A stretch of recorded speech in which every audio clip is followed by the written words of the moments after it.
The abandoned mill wheel groaned against the current, its broken paddles catching moonlight like skeletal fingers. Lyrian pressed herself deeper into the stone alcove, watching the torchlights dance across the river below. 3 weeks she'd hidden in these ruins. 3 weeks since she'd fled the Crimson Keep with nothing but stolen servants' clothes, and her mother's cryptic warning burning in her memory. When they discover what you are, they won't crown you, they'll cage you. But her mother was dead now, executed for witchcraft she didn't possess, while Lyrian, who carried something far stranger in her blood, remained free. For now. A branch snapped, not from wind, but from weight. Something moved through the birch grove with deliberate purpose, too careful to be a deer, too heavy to be human. Lyrian's fingernails began to ache, that familiar pressure building beneath the beds. Not now, she begged her body. Please, not now. Another sound, labored breathing mixed with a wet, rattling wheeze. Against every instinct, she peered around the stone pillar. A massive wolf dragged itself through the underbrush, leaving a trail of black blood that gleamed unnaturally in the moonlight. 3 arrows protruded from its flank, their silver tips glowing with poisonous enchantment. The wolf's eyes, startlingly blue, like winter ice, locked onto hers. "Run!" her mind screamed. Silver-tipped arrows meant wolf hunters. They meant the Shadowmere pack that ruled these mountains. They meant death for anyone caught helping their kind. The wolf collapsed, its massive form shuddering. That winter ice gaze never wavered from hers, and in them she saw something impossible. Not animal instinct, but human intelligence, human pain, human plea. "Foolish girl," Lyrian whispered to herself, already moving. She'd survived 3 weeks by being invisible, by taking nothing, by helping no one. The wolf whimpered, a sound too soft for such a large creature. Her fingernails burned hotter. The thing inside her, the thing her mother died to hide, stirred like smoke beneath her skin. It recognized something in this dying wolf, something that called to like. Lyrian dropped from her hiding spot, landing in a crouch beside the creature. Up close, she could see the wolf was male, his black coat shot through with unusual bronze streaks. The silver poison had already spread, creating web-like patterns beneath his fur. "This is going to hurt," she warned, grasping the first arrow. The wolf's growl rumbled through the ground, but he didn't bite as she wrenched it free. Black blood spurted, coating her hands. The second arrow came out easier. The third had gone deep, too deep. Footsteps echoed from the forest path, voices carrying, hunters tracking their prey.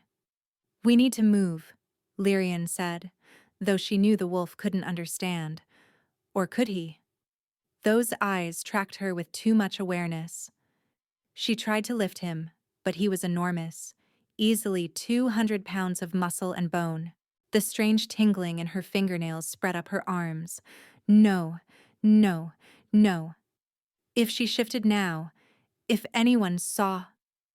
The wolf struggled to his feet, leaning heavily against her. Together, they stumbled toward the mill. Behind them, torchlight grew brighter. "There! Fresh blood!"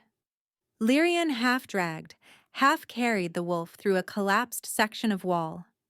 Inside, ancient machinery provided shadows within shadows. She pressed them both behind a fallen beam just as boots thundered past outside. The wolf's breathing grew shallower. In the darkness, his sapphire eyes began to dim. And then, he began to change. Bones shifted with sounds like breaking branches. Fur receded like tide pulling back from shore. Where the massive wolf had lain gasping, a man now sprawled across cold stone, naked, bleeding, magnificently formed despite his wounds. Lyrian jerked backward, her spine hitting the wall. She'd heard rumors of skinwalkers, the moon-blessed warriors who defended pack territories. But seeing the transformation, watching it happen mere inches away, made her stomach lurch with recognition. Like calls to like, her mother had said. You'll know your own kind when you find them. The man's eyes opened. The same impossible blue, same desperate intelligence.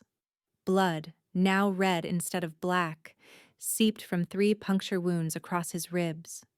The silver poisoning showed worse on human skin, dark veins spreading like a disease toward his heart.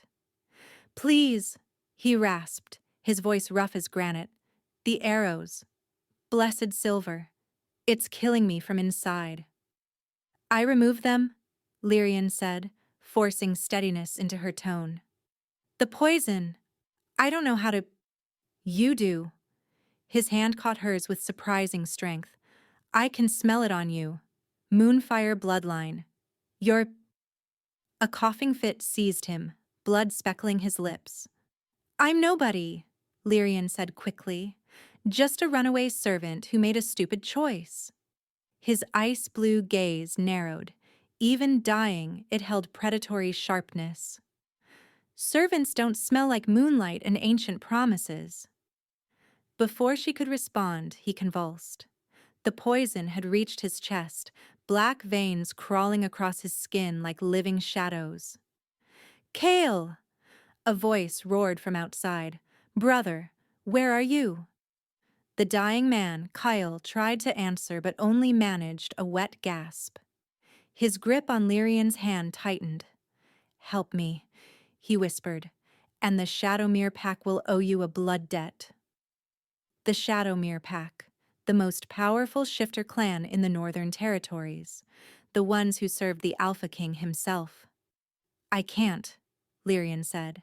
I don't know how. Your blood, Kyle interrupted, each word a struggle. Moonfire blood burns out poison, just a few drops. Outside, more voices joined the first. The search was intensifying. Lyrian stared at the stranger. Giving him her blood would mark her, identify her as what her mother died to conceal. But watching him die, when she could save him. If I do this, she said, you tell no one what I am. Sworn, he managed. With trembling fingers, Lyrian found a sharp piece of broken glass. She drew it across her palm, wincing at the sting. But what welled up wasn't entirely red. Silver light flickered within the crimson, like stars caught in wine. Kyle's eyes widened. Impossible, he breathed. They're all dead. The Luna bloodline ended with Queen Seraphina. Apparently not, Lyrian said tightly, pressing her bleeding hand over the worst of his wounds. The reaction was immediate. Her blood hit his poisoned flesh, and luminous fire erupted, not hot, but cold, burning with moonlight intensity. Kale arched off the ground, a scream trapped behind clenched teeth. The black veins retreated, fought back, then retreated again as celestial flames chased them from his body. The mill door exploded inward. 3 wolves bounded through, one gray, one brown, one rust-colored. They skidded to a halt, snarling at the sight of Lyrian crouched over their packmate with moonfire dancing between them. Wait, Kyle gasped, struggling to sit up. She's helping. She's saved. His words cut off as a 4th wolf entered. Massive, pure black except for a white crescent across his chest, moving with lethal grace. This one didn't snarl or growl. He simply stared at Lyrian with golden eyes that held too much intelligence, too much calculation. The luminous flames around her hands flickered and died. She tried to pull away, but Kale held her wrist. That's Theron, he said weakly. Our alpha. The black wolf padded closer, his presence filling the ruined mill like smoke. When he was mere feet away, he did something that made every other wolf present whine in confusion. He lowered his massive head, not in threat, but in something that looked terrifyingly like recognition, like reverence. Then his form rippled, and where the wolf had stood, a man now rose, tall, powerfully built, with night-black hair and those same calculating burnished gold eyes. "So," Theron said, his voice deep as thunder, "the lost Luna heir lives after all." "You're mistaken," Lyrian said, snatching her hand from Kale's grip. The movement left bloody smears across his chest, blood that still held traces of silver light. "I'm nobody's heir." Theron stepped closer, unconcerned with his nakedness. The other wolves remained in their animal forms, creating a living wall between her and the exit. "Your blood burns with moonfire. Your scent carries celestial light. You're either Luna-born, or I'll eat my own tail." "Many bloodlines carry traces of moon magic," Lyrian countered, though her mother's lessons warned never to argue with an alpha. "Diluted, distant, meaningless." "Diluted blood doesn't burn out blessed silver poison." Theron crouched beside his brother, examining the healing wounds. Where black veins had spread, now only faint scars remained. "Diluted blood doesn't make an alpha's wolf want to bare its throat in submission." The gray wolf made a sound of shock. Even Kale, despite his weakness, stared at his brother. "Get him somewhere safe," Theron commanded. Two wolves immediately shifted, a lanky man with silver-streaked hair and a younger woman with intricate tattoos. They lifted Kale between them, though he protested. "Theron, she saved me. You can't—" "I can and will discuss this with our mysterious savior alone," Theron said, his tone brooking no argument. "Take him to Maeve for healing. Post guards, double patrols. Those hunters are still out there." As his pack carried Kale away, only the rust-colored wolf remained. Theron glanced at it. "You too, Finn." The wolf whined but obeyed, though not before casting Lyrian a look that seemed almost sympathetic. Alone now, Theron circled her slowly. 3 weeks ago, the oracle spoke prophecy. When silver flames dance in moonless dark, the lost crown will return to make its mark. The next day, you appear in our territory. "Coincidence," Lyrian said, though her heart hammered. "I'm just passing through." "Passing through?" His laugh held no humor. "These are Shadowmere lands. No one passes through without our knowing. Yet you've hidden here 3 weeks, and we only found you because you saved my brother." He stopped directly in front of her, close enough that she could feel the heat radiating from his skin. This close, she could see scars cross-hatching his chest, each one a battle survived. "What are you running from, little moon?" "Don't call me that." "Then give me another name." "Lyrian," she said, seeing no point in lying about that. "Lyrian." He tasted the name. Northern pronunciation. "You're from the Crimson Keep's territory." His wolf-bright eyes sharpened. "You're running from Lord Commander Raziel." Ice flooded her veins. "How?" "He sent word to all the packs. A dangerous fugitive, he claims. A witch who murdered several guards in her escape." Theron tilted his head. "Funny thing, the guards he claims you killed were found with their throats torn out. Claw marks, not magic." "I didn't kill anyone," Lyrian said quickly. "I know." He moved past her to peer through a crack in the wall. "But Raziel needs someone to blame for the deaths. Someone to explain why his guards were found savaged like animals. Unless—" He turned back, his expression speculative. "Unless they discovered what you were, tried to capture you, and you defended yourself the only way Moonfire Bloods can." "I don't shift," Lyrian said firmly. "I can't. I won't." "Can't or won't?" "Both." Something flickered across his face. Surprise. perhaps even respect. You've never shifted? Not even once? My mother died to keep the secret. I won't dishonor that by... She cut herself off, realizing she'd revealed too much. Your mother was executed 3 weeks ago, Theron said softly, for witchcraft she didn't possess, while her daughter, who actually carries moon magic, escaped in the chaos. Tears burned her eyes. She blinked them back furiously. I won't be caged, she said. Not by Raziel, not by your pack, not by anyone. Who said anything about caging? Theron asked. Though Raziel's hunters grow closer every day. They'll find you eventually. When they do, you'll need more than hiding spots and luck.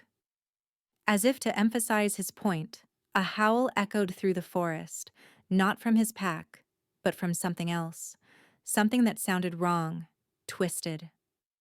Bloodhounds, Theron said grimly, Raziel's pet abominations, part wolf, part demon, all hunter. He looked at her. They have your scent now. Your blood is on the ground outside. You can run, but they'll follow, forever if need be. Another howl, closer. Or, Theron continued, you could accept our protection. Join the pack until... I don't join packs, Lyrian interrupted. I don't shift. I don't... Her words died as her fingernails began burning. Not the mild ache from earlier, but searing pain. She looked down to see them lengthening, sharpening. Moon-touched light flickered beneath her skin. No, she gasped. This can't... The bloodhounds howled again.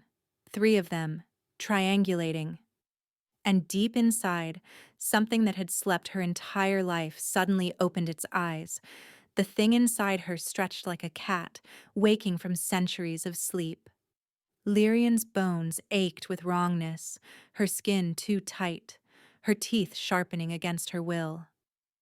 Don't fight it, Theron said, his voice surprisingly gentle. Fighting makes it worse. I have to, she gasped, pressing her palms against the cold stone wall. If I shift, if anyone sees. Luna wolves can't hide forever. He moved closer but didn't touch. Your body knows danger approaches. It's trying to protect you. Another howl split the night, followed by crashes through underbrush. The bloodhounds weren't bothering with stealth. How long since your first calling? Theron asked. My what? His eyes widened. You've been suppressing it since childhood? That's impossible. The fever alone should have killed you. There were fevers, Lyrian admitted through gritted teeth. Every full moon since I turned 13. Mother said it was a blood sickness. Gave me wolfsbane tea to... She stopped, understanding dawning. She poisoned you, Theron said flatly. Small doses of wolfsbane to keep your wolf dormant. But now, with her gone, with your blood awakened by saving Kale, the door exploded inward. Not bloodhounds, not yet, but 5 figures in Raziel's crimson and black. Elite hunters, their silver weapons gleaming.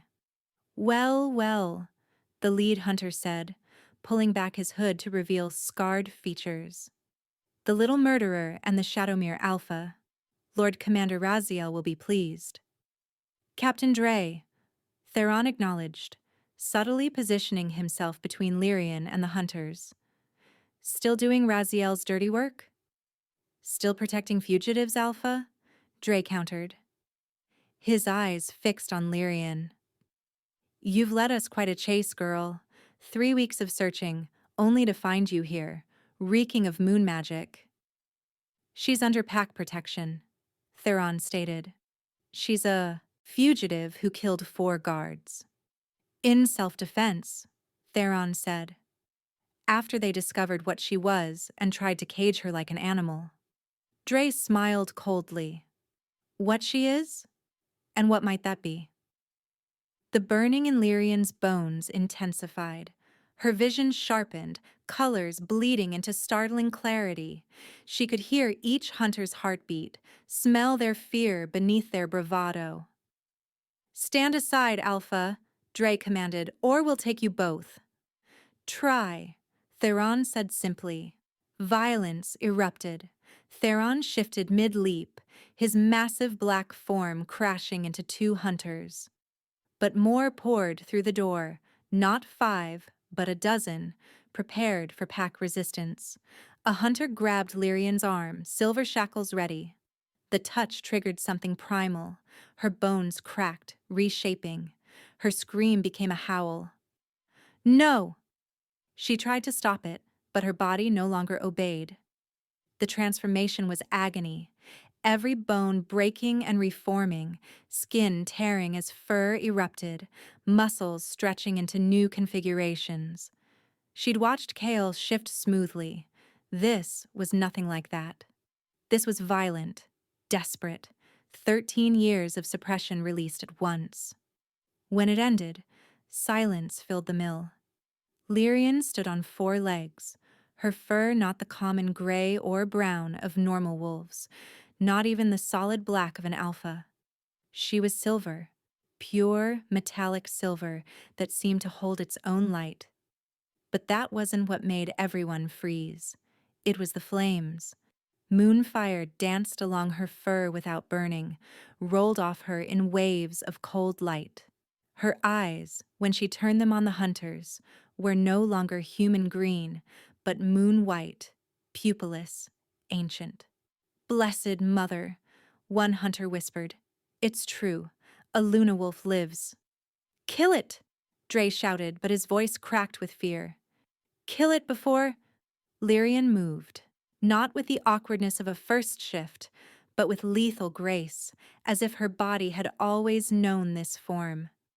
She flowed between the hunters like liquid moonlight, and where she touched, celestial flames spread, not burning, freezing. A hunter screamed as frost covered his sword arm. Another collapsed as cold fire numbed his legs. "The bloodhounds!" someone shouted. 3 monstrous shapes bounded through the door, wolves twisted by dark magic, twice the size of normal wolves, their eyes glowing sickly green. They went straight for Lyrian. The first bloodhound's jaws closed on her shoulder. Instead of blood, luminous light erupted from the wound. The creature howled, releasing her as its mouth frosted over. But more hunters flooded in, and more bloodhounds. Even with Theron fighting beside her, they were overwhelmed. "Shift back!" Theron roared between tearing into a hunter. "You're not ready for this!" But Lyrian couldn't. The wolf was in control now. 13 years of cage-mad fury unleashed. A silver net fell over her, blessed silver that should burn any shifter. On her, it merely tangled, the silver recognizing its own. But it still trapped her, brought her crashing down. Dre stood over her, crossbow aimed at her heart. "Lord Commander Raziel wants you alive, but dead works too." The bolt flew. Theron intercepted it, the silver tip punching through his chest. He collapsed half on top of her, his blood mixing with moon-touched flames.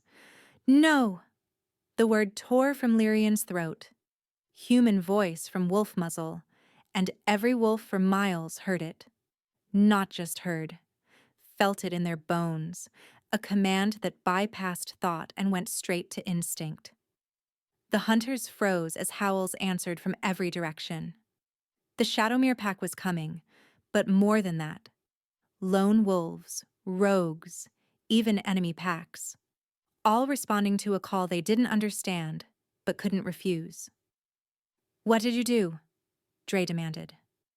Lyrian didn't know, but the moon did, singing in her blood. The lost crown calls. All must answer. The answering howls grew closer, a symphony of submission that shouldn't exist. Wolves from different packs didn't unite. They fought, they defended territory, they died before bowing to another alpha. Yet here they came, drawn by Lyrian's desperate call.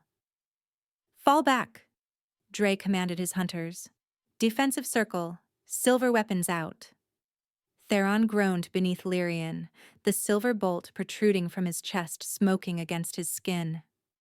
She tried to nose him, to help, but the net held her fast. Her celestial flames flickered weakly against the blessed metal.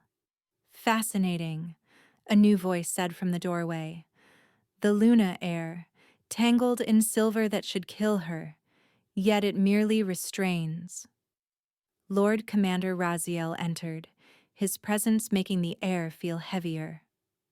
Unlike his hunter's practical leather, he wore ceremonial armor of black steel inlaid with crimson runes.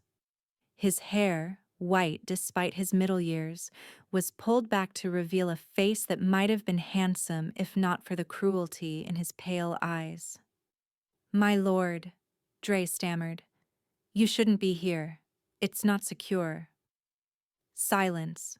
Raziel approached Lyrian slowly, studying her like a specimen.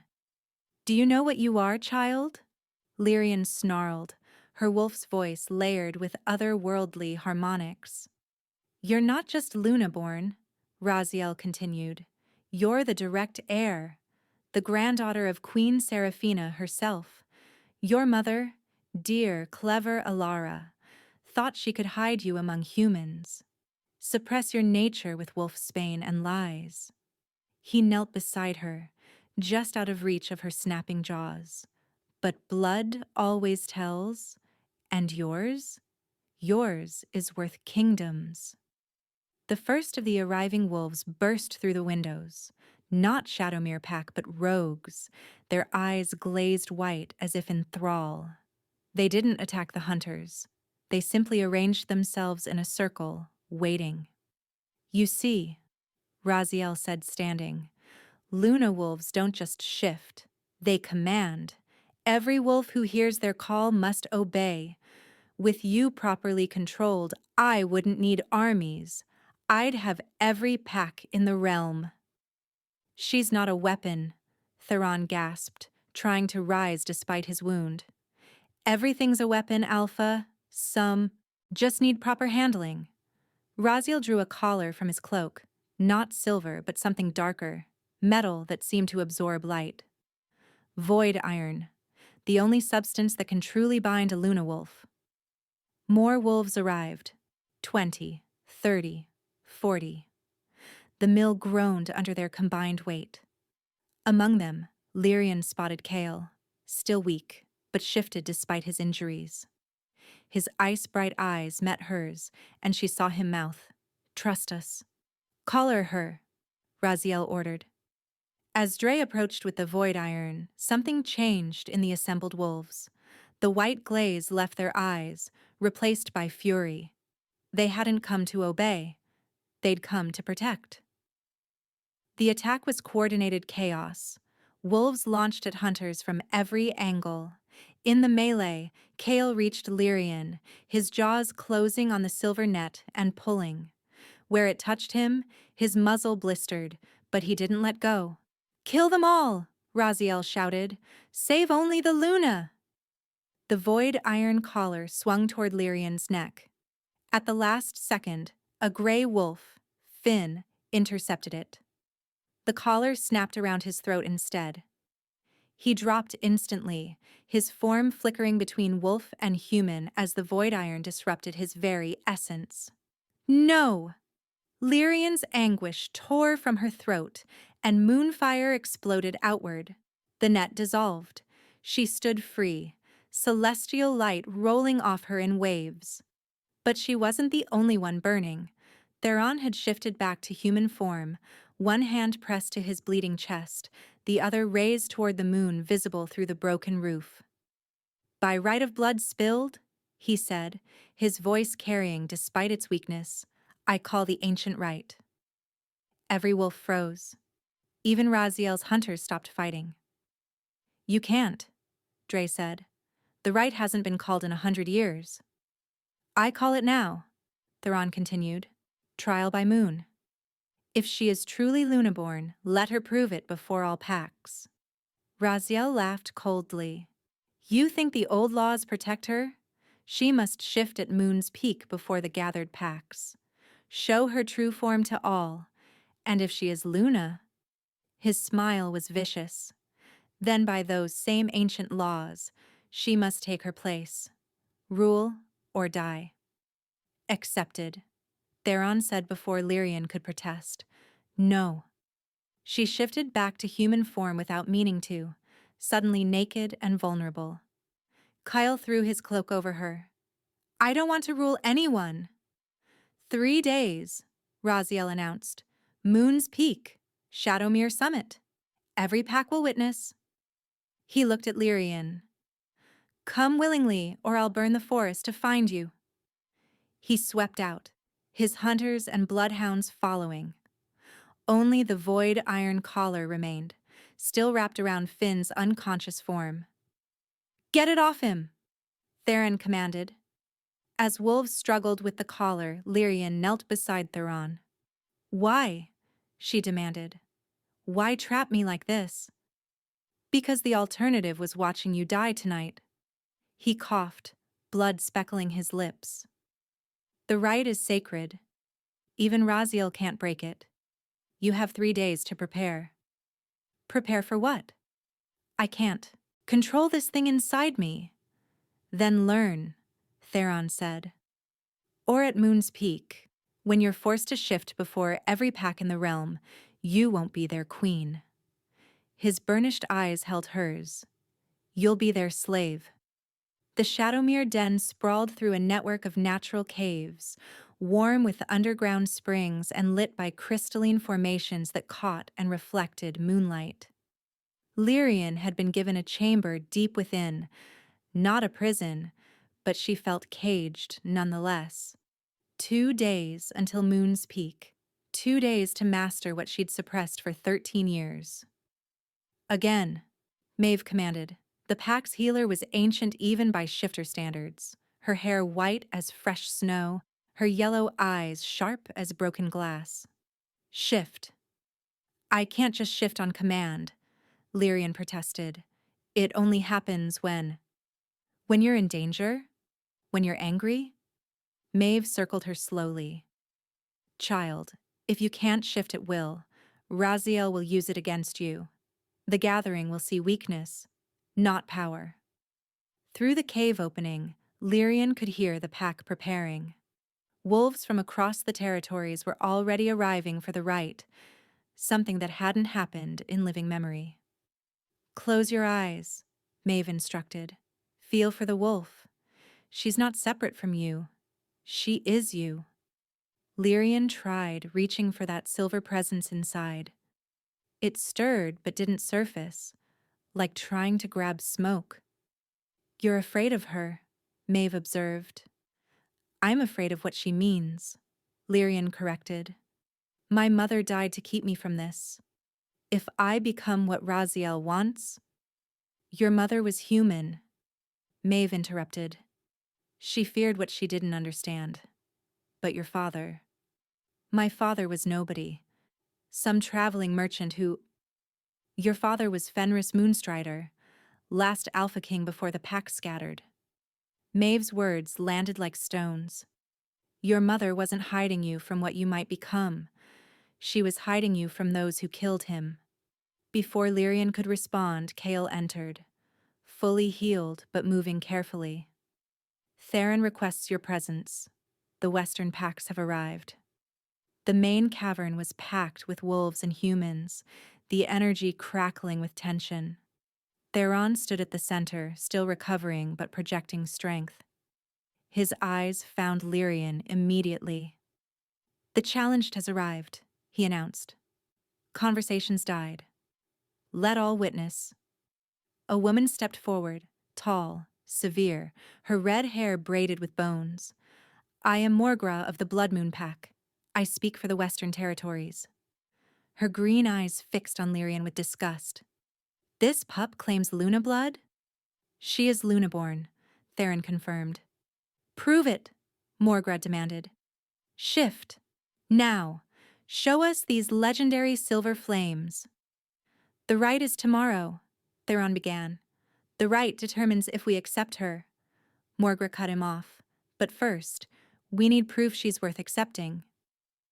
Other pack leaders murmured agreement. Lyrian felt hundreds of eyes on her, waiting, judging. She reached for her wolf, but under such scrutiny it retreated deeper. Morgra laughed. "As I thought. A half-blood at best, more likely a clever fake. Raziel plays games with us." "She saved my life," Kale said, stepping beside Lyrian. "Her blood burned blessed silver from my veins." "Many have traced moon magic," Morgra dismissed. "But Luna wolves?" She stalked closer to Lyrian. "They shift like breathing, command without thought. This girl can't even find her wolf when challenged." Humiliation burned in Lyrian's chest. The wolf stirred, responding to emotion. "You want proof?" Lyrian said, her voice rougher than intended. "Lyrian," Theron warned. But Morgra had already pressed closer, her own power pushing against Lyrian's skin like heated needles.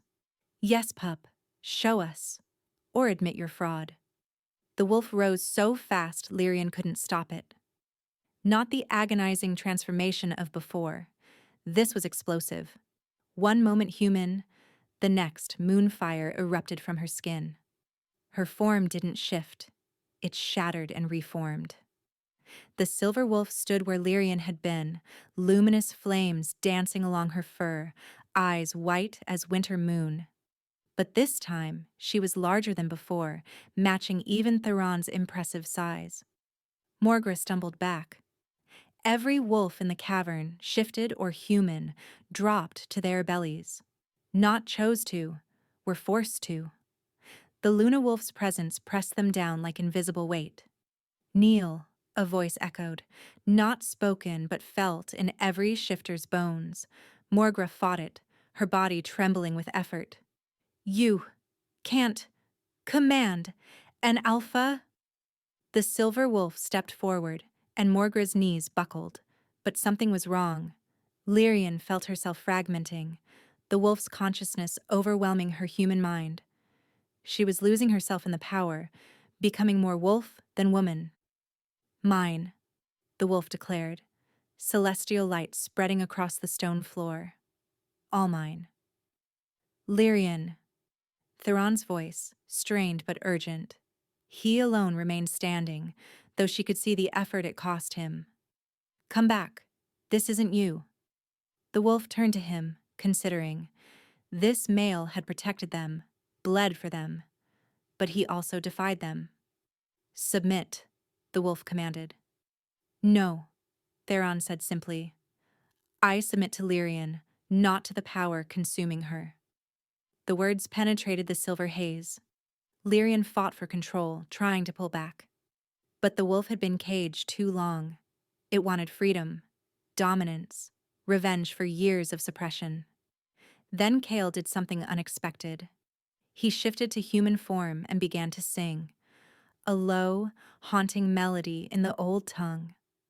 A lullaby, Lyrian realized, something mothers sang to calm, frightened pups.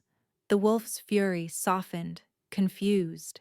In that moment of uncertainty, Lyrian seized control, forcing the shift back. She collapsed naked on the stone, moon-touched flames dying to mere sparkles on her skin. Theron's cloak covered her instantly. "That," Morgra said from her knees, voice shaking, "was Luna power." She looked up, and there was fear in her eyes. But untrained, uncontrolled. Tomorrow at Moon's Peak, if she shifts like that. She didn't finish. Everyone understood. A Luna wolf who couldn't control her power wouldn't rule. She'd destroy. And Raziel would be there to chain what remained. "One more day," Theron said quietly to Lyrian. "We have one more day to prepare you." But through the cave entrance a horn sounded. Raziel's forces had arrived early, surrounding Shadowmere Summit. The trap was closing. Moon's Peak arrived with storm clouds, as if the sky itself protested what was to come. The ancient amphitheater atop Shadowmere summit, carved from the mountain by the first wolves, overflowed with shifters from every pack in the realm. Lyrian stood in the center, wearing only a thin ceremonial robe that would tear easily when she shifted. Her skin prickled with nervous energy. Around the circle's edge, 12 alpha leaders sat as witnesses.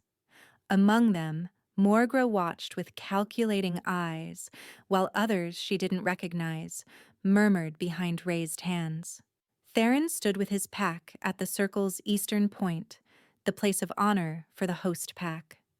His wound had healed enough for him to stand straight, though Kale remained close, ready to support him. Their eyes met hers, trying to project confidence she didn't feel.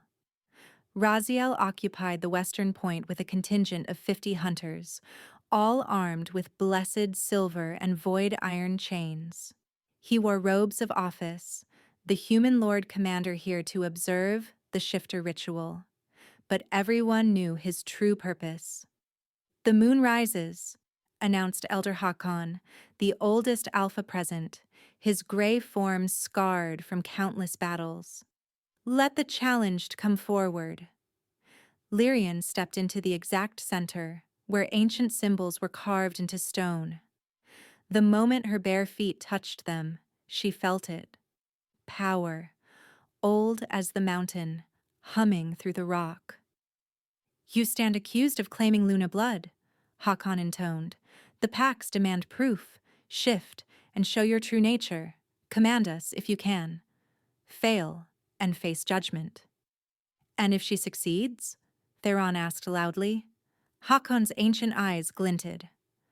"Then every pack must choose, accept her as Luna Queen or challenge her right to rule." Lyrian's heart sank.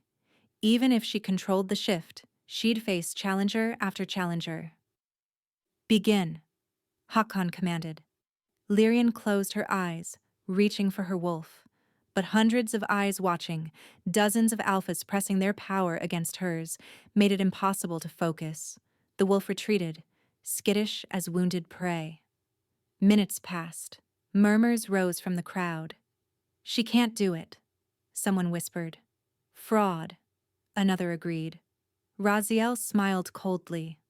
"Perhaps she needs motivation." He signaled his hunters. They dragged someone forward. Finn, the young wolf who'd taken the void iron collar meant for her. He was human form now, the collar still locked around his throat, its dark metal suppressing his ability to shift. "No!" Lyrian started forward, but Hakon raised a hand. "The rite cannot be interrupted." Raziel drew a silver blade. "Shift, or watch him die. Your choice. Luna Air." He pressed the blade to Finn's throat. A drop of blood welled. Rage exploded through Lyrian, not hers, but her wolf's. The creature burst from her skin in a torrent of moonfire. But this time, Lyrian didn't fight for control. She merged with it, human consciousness and wolf instinct becoming one. The silver wolf stood taller than any shifted form present, celestial flames dancing along fur that seemed made of moonlight itself. When she opened her eyes, they weren't white, but silver shot with stars. Every shifter in the amphitheater dropped, not to their knees, but to their bellies, ancient instinct overriding conscious thought. Even the alphas couldn't resist, their human forms pressed to stone in submission. Only Raziel's human hunters remained standing, and they backed away in terror. "Release him." The command bypassed ears, resonating in bones. Raziel's hand opened against his will, the blade falling, but he smiled. "Beautiful. You're everything the texts promised, with you properly collared." Lyrian moved faster than sight, luminous light streaking across the circle. Her jaws closed on the void iron collar around Finn's neck. The metal that could supposedly bind anything supernatural shattered like glass between her teeth. Finn gasped, his wolf form exploding outward in desperate freedom. Impossible, Raziel breathed. Nothing is impossible for the last Luna. Lyrian's voice echoed across the summit. She turned to face the prostrated alphas. Rise, speak your challenges, or accept what you see. Morgra stood first, trembling. I withdraw any challenge. The Blood Moon Pack acknowledges the Luna Queen. Others followed, some eagerly, some reluctantly, but all acknowledged what couldn't be denied. True Luna power had returned. You think this changes anything? Raziel snarled. You're one wolf against armies, and there are ways to bind even Luna wolves. Your grandmother learned that when we... He stopped, realizing what he'd revealed. Theron rose despite the residual pressure to kneel. You killed Queen Seraphina. The humans feared her power, Raziel said, abandoning pretense. She could have united the packs, created an army to overthrow human kingdoms. We couldn't allow it. So you murdered her. Lyrian's human voice layered over Wolf's song. And now you want to use me as the weapon you feared she'd become. You have no choice, Raziel said. Submit, or I'll burn every pack territory, kill every wolf I find, starting with him. He pointed at Theron. Before anyone could move, Lyrian did something no one expected. She laughed, a sound both human and wolf, carrying across the summit like rolling thunder. You threaten wolves? Here? In our most sacred place? She raised her muzzle to the storm-darkened sky and howled. It wasn't a normal howl. It was layered with harmonics that shouldn't exist, carrying power that made the mountain itself tremble.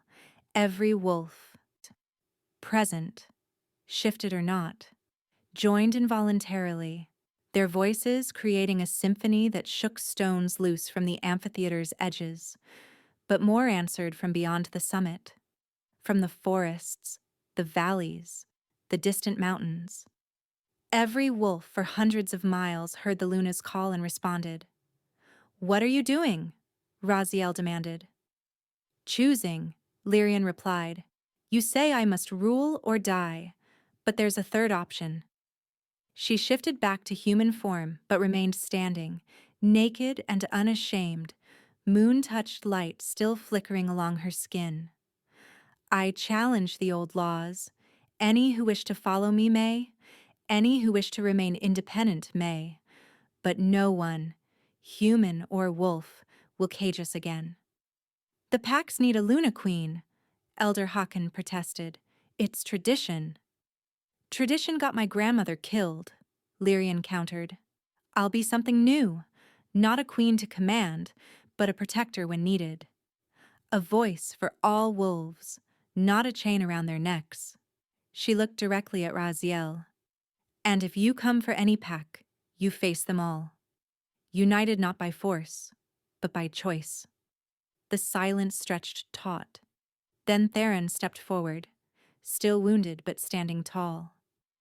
The Shadowmere Pack chooses to follow the Luna, not as subjects, but as allies. The Blood Moon Pack agrees, Morgra added, surprising everyone. One by one, every pack declared, not submission, but alliance. Raziel's face purpled with rage. This isn't over. The human kingdoms won't accept. They will, Lyrian interrupted. Because the alternative is war, they can't win. We're not your enemies unless you make us so. She stepped close to him, celestial flames dancing in her eyes. Leave, now. And if you harm another wolf, I'll personally show you why humans once worshipped us as gods. Raziel wanted to fight. She could see it in his eyes. But surrounded by hundreds of shifted wolves, with moonfire licking at Lyrian's skin, he knew he'd lost. Retreat, he ordered his hunters. As they fled, Lyrian felt the weight of what had happened settling on her shoulders. She'd changed everything. Rejected queenship but accepted responsibility. Theron approached, offering his cloak. That was brave, and possibly insane. Maybe, Lyrian agreed, accepting the covering. But it's better than being anyone's weapon. Around them, the packs began to mingle, something that hadn't happened in generations. The Luna had returned, not to rule, but to unite. The storm above began to clear, revealing the full moon. It seemed to shine directly on Lyrian, turning her skin to silver.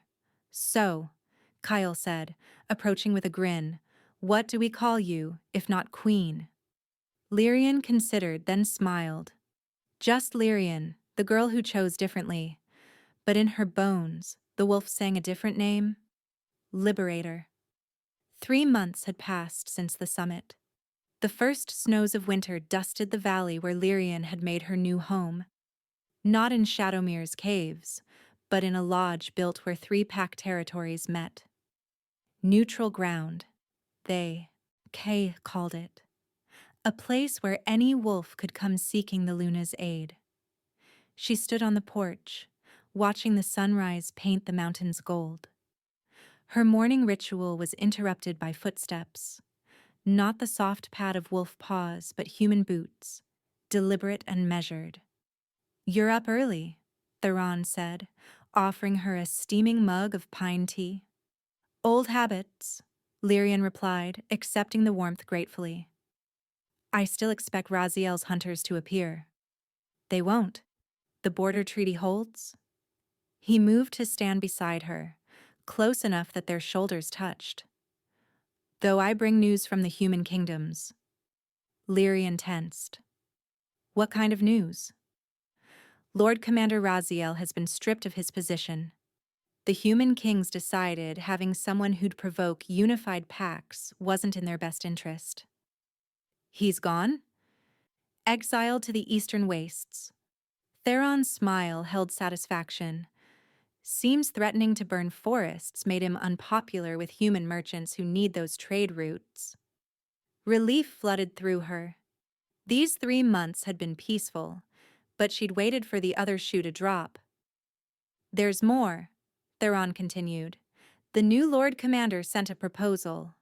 A formal alliance between human kingdoms and the Pack territories. Trade agreements, mutual defense, recognition of our lands as sovereign. In exchange for the Luna's official seal on any treaty." Lyrian sighed. Even refusing queenship, she couldn't escape the weight of what she was. "I'll need to discuss it with all the alphas." "Already arranged. They'll arrive for the winter gathering next week." He paused. "Though I think they're coming more for the other announcement." "What other announcement?" Theron turned to face her fully.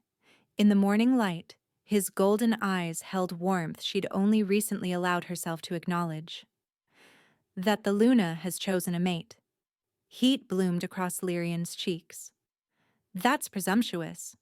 I haven't chosen anyone." "Haven't you?" He reached up, fingers ghosting along her jaw. "You could have stayed with any pack, could have had any alpha. Yet you're here, in a lodge I helped build, wearing my cloak, drinking tea I made." She wanted to protest, but he was right. These 3 months, as she'd learned to balance her dual nature, Theron had been constant. Not pushing, not demanding, just present. He'd taught her pack law, helped her understand the political currents between territories, stood beside her when alphas challenged her decisions. More than that, he'd seen her at her worst, lost to the wolf's rage, and hadn't flinched. "The Luna can't show favoritism to one pack," she said weakly. "Which is why I stepped down as Shadowmere's alpha. Kale leads them now." His thumb traced her cheekbone. "I'm just Theron, a wolf who happens to be desperately in love with a woman who refuses to be queen." The words hung between them, invitation and declaration both. Lyrian set down her mug and turned fully into his embrace. "This changes everything." "Everything's already changed," he countered. "You united the packs without commanding them. Forced humans to negotiate instead of hunt us. became legend without accepting a crown. His forehead touched hers. What's one more impossible thing? She kissed him then, letting herself have this one selfish choice. His arms wrapped around her, pulling her close, and for a moment the world narrowed to just this: warmth and want, and the feeling of coming home. When they parted, luminous light danced in her eyes, but controlled now, contained. The packs won't all approve, she warned. Morgra already gave her blessing, says it's about time the Luna took something for herself. And if I lose control again? If the wolf? Then I'll sing you back, like Kale did. Or hold you until you remember who you are. Or fight beside you if that's what's needed. He smiled. I'm not afraid of your wolf, Lyrian. She's part of you, and I love all of you. Movement in the tree line caught their attention. A white wolf emerged. Not shifted, but pure wolf. It carried something in its mouth, approaching slowly.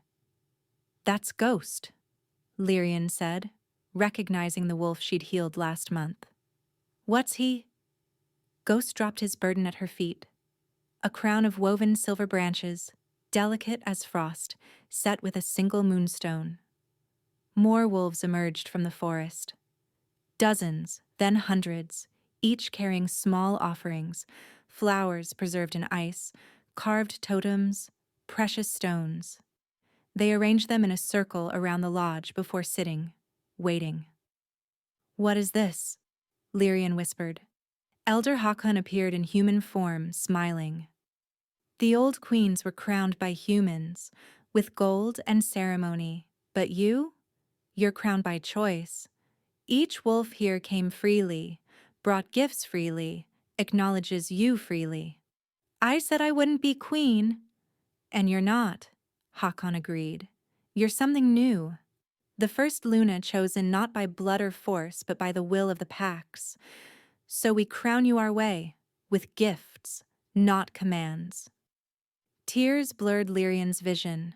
She'd spent her life running from power, only to find it offered freely when she refused to grasp it. Theron picked up the silver crown, holding it carefully. May I? She nodded, not trusting her voice. He placed it gently on her head. The moonstone caught the morning light, casting rainbow patterns across the snow. The assembled wolves howled, not commanded but choosing to voice their acceptance. The sound rolled across the valley like thunder, proclaiming to the world that the Luna had returned. But Lyrian barely heard it.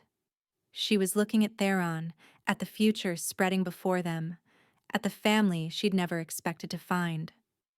So, she said, celestial light dancing along her skin in joy rather than rage, ready to help me change the world? Always, he promised, and kissed her again as the sun rose fully, bathing everything in golden light. In the distance, barely visible against the mountains, a lone silver wolf watched before disappearing into morning mist. Some said it was the spirit of Queen Seraphina, finally at peace knowing her bloodline had not just survived, but thrived. The Luna had risen, not to rule, but to unite. Not to command, but to protect. And the world would never be the same.